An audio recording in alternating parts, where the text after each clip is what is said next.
Hi, everyone. It's me, Tim. Today, I want to talk about why I don't review other people's games. And as a quick side note, why I haven't been talking about the Outer Worlds very much. So, real quick on the Outer Worlds, I'm getting a lot of questions about it, but I've told you guys I'm working on Outer Worlds 2. So, I'm a contractor with Obsidian to give them consultancy on that game's design. Many of your questions are things like, what do you wish wasn't cut? Or what would you do different now, knowing what you know and looking at the reviews, what came out? I can't really answer those questions because that's exactly the thought process that goes into the sequel. And I think some of you know that. So by answering those questions, I'd be literally talking about the sequel. So Outer Worlds has to wait till the sequel comes out. As for other people's games, I don't really want to do that. It's not what this channel's about. It's not something I think I'm particularly good at. There's a lot of other channels that do it and do a really good job. So at the end of this video, I will list some other channels that I watch that I think do really good jobs of reviewing games, books, movies, and TV shows. But I can tell you that I'm good at analyzing games as a game developer would be, not necessarily as a reviewer would be. In other words, when I play a game, even today, it's hard for me to enjoy games. I do, but it's hard for me to enjoy it like I used to because I will be playing a video game and I analyze every detail of it. I look at the level layouts, I look at the mechanics, I look at the UI. Sometimes I even find myself critiquing the music and sound effects. It's because once you're a lead and especially a director, that's what you spend years doing with your own game. And it's hard to get out of that mindset with other games, which isn't necessarily the right mindset to be in to play and enjoy a game because it's very harsh. Um, because of this, I can't even enjoy shows about video games or based on video games. Ready Player One, I liked the book, but when the movie came out, I found myself going, "That's not what development's like. That's not how that would be. I don't think that's where VR is going." And it's just, I found myself double questioning everything in the movie. I watched the documentary on Double Fine, which I highly recommend. You can find it on YouTube. However, some things that happened that would happen to me. Some of the things I saw people doing, I was like, "Oh, they shouldn't be doing that. Somebody needs to step in and correct that behavior." It was just hard for me to enjoy it as a viewer, having been in situations very much like that for years. Similarly, I won't go into detail, but like I literally could not enjoy the Halo TV show. I just couldn't do it. There were too many things in there that just made me go, ugh. Um, Part of it was being a game developer, but part of it was being kind of a fan of the series. And I was like, this, why did they make these decisions? So I don't want to review those. They made those decisions. Let them do it. Let them do their thing. But like I said, like the first or second video, if you don't like something, don't watch it, don't play it, don't buy it. That's the easiest way of going with these things. Trust me, if you vote with your money, people will pay attention. Sorry, we have a lot of pollen in the air and it is just devastating me.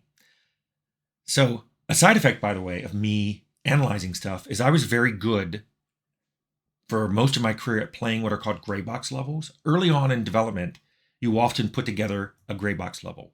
And that are levels where you're testing mechanics, like maybe you have jumping or parkour, or you have some combat mechanics, and you want to test them out before any of the art's available. It's called gray box because the level is usually filled with cubes for houses and objects, cylinders for props. If there's any creatures at all, that's often just T-posed people. And you're there basically to test mechanics or layout and say, oh, okay, I like how this town is laid out. You know, I can see where the general story is. I can see where the quest givers will be. I've worked, though, with so many people who cannot see past the gray box. If you give them a gray box level, they would complain about everything. This is horrible. I hate it. The mechanics are terrible. But if the art was correct, they would suddenly love it. it was frustrating because it meant you couldn't present anything to these people who were in positions of decision making until you had a lot of stuff done. And then if they didn't like something, there was a lot of stuff to redo. So being able to play a game, a prototype of a game at Graybox is a skill. And I recommend if you're making games, especially if you're an indie and making your own games, you need to get good at that because you don't want to do 90% of the work before you discover some of it isn't good. So I've mentioned it's hard for me to enjoy games. I find myself frequently going back to games I played 5, 10, 15 years ago because I can just get back into enjoying them right away. I described it to someone once as it's like macaroni and cheese. That is not a healthy meal. That is not a good meal. But there's something comforting about it. And because of that, there are some games that I played a decade or two ago that are just comforting for me to go back to. Frequently, when I'm playing games, I start redesigning them in my head. Especially newer games, I'll be playing and I'll be like, "Ooh, that's not a good UI. It's you really should have done this other thing." Especially if I'm having trouble with it because I'm colorblind. Frequently, I'll come across a mechanic and go, "That mechanic isn't good. If you just change this and tweaked that, that would be so much better." And then that's all I can think about. Especially every time I use that mechanic, I'm like, "Oh, it would have been so much better if they had done this."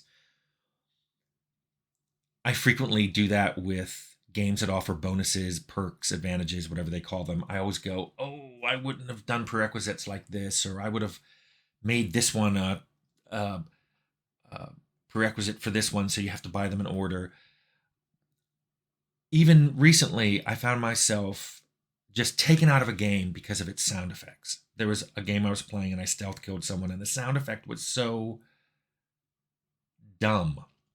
It was in no way a sound effect that belonged in the game. And it was just ripped out. I was like, why did I buy that perk that let me do that? Because every time I do it, I'm going to hear that sound effect and I'm going to be ripped out of the game. So that's just a problem. I bet you that people have been writing for a long time have trouble enjoying other people's books. They probably rewrite characters and dialogue. Movie directors probably can't just sit down and enjoy a movie. I'm sure they think in their head, "Oh, I wouldn't have included that scene, or I would have shot this from a different angle, or that character should have done something else." I get it. I don't think you can do anything for decades without getting into that mindset. So that is my very long-winded answer for why I'm not going to review movies, games, books, TV shows. So let me tell you how I select review channels to watch. I watch a lot of review channels, and I'm going to tell you what my favorite ones are. Because I told you I love to watch How to Drink, which I do, and I don't even drink much. It's an entertaining show, and I love hearing about where drinks came from and what a good drink is versus a bad drink, which I know nothing about. But I do watch a lot of review channels on gaming and movies and books. The way I find those channels is I already know how I feel about some games, books, movies, shows. So I find a reviewer who's already reviewed them, and I kind of agree with how they reviewed them. I agree with the highs and lows of each one of those entertainment products.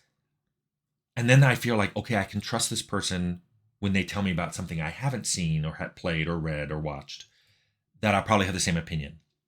So I'm going to give you, I've got 5 channels spread across all those different kinds of entertainment products, and they jive with how I enjoy them. So the first one is, if I want to know more about game development, I love Matt Barton's channel. I've been on it, but I watched it before and I've watched it since. It's really interesting to hear other game developers talk about how their careers went and how they made their games. And Matt's been doing this for years. He asks really good questions. I can't tell you how sad it is when you have an interview and they ask you, I could tell you the same 5 or 10 questions. What were your inspirations? Why did you decide to do this? What games do you think are similar to your... It's like, I'd rather just not do an interview like that than just repeat it at every interview. But Matt asks really insightful questions, and he's obviously played and enjoyed the games he's talking about. The other game channel I love to watch is Mortismo Gaming. I think I'm pronouncing that right. I've been watching that for a couple years. One thing I love, love, love about his channel is he frequently won't talk about a game until he's played it 100%, which is brilliant because some games start off slow, some games are great and then have really bad endings. I'm glad that he waits and enjoys the entire game before he talks about it. Moving on to books, and specifically science fiction books. I love a channel called Quinn's Ideas, specifically because he really deep dives into some of these books. Like if you like Dune, and I'm rereading Dune right now because I haven't read Dune since I was a teenager, and I feel like I didn't appreciate it, especially after the recent movie. Quinn will deep dive so far into these books that I find myself going onto the web later and reading more about it because he's touched upon a lot of things I never thought about, or knew about, or remembered. So if you love the deep dives, I recommend Quinn's Ideas. But another book channel that I've really gotten into recently is one by Jared Henderson. He talks a lot about philosophy, but he often, very frequently, talks about fantasy and sci-fi books. And what I love about his channel is he is way, way more insightful than I will ever be.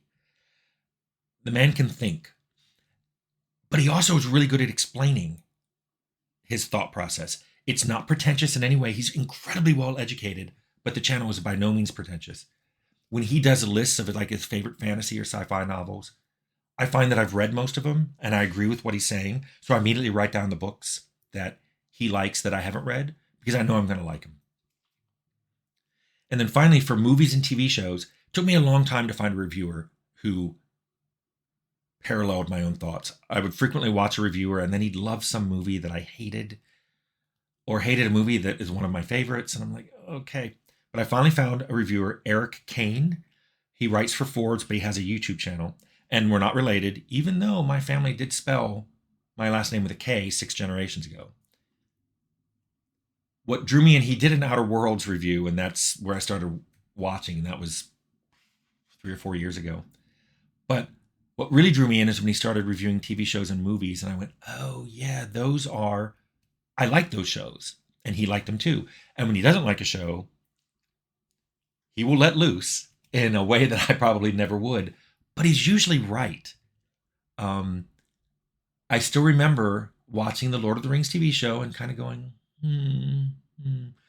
jumped onto his channel, and he very explicitly listed things that were bothering me, some of which subconsciously were bothering me. And I wouldn't have been able to so eloquently put into words what have been bothering me. I just was like, ugh. And he would say it. And I'm like, that's it. So because of that, I often watch his channel to see what he thinks about shows and movies I haven't watched yet, because I know it will align with probably how I feel. And it helps me weed out stuff. There's so much stuff coming out that I just kind of want to avoid things that I don't like. But I don't want to be a professional reviewer, and I don't want to I don't even want to live stream me playing. I don't think I'm that interesting when I do it. So anyway, I will put links to my favorite review of entertainment products down below. But I hope this helps, and I hope you realize I'm not really going to become a reviewer in the future.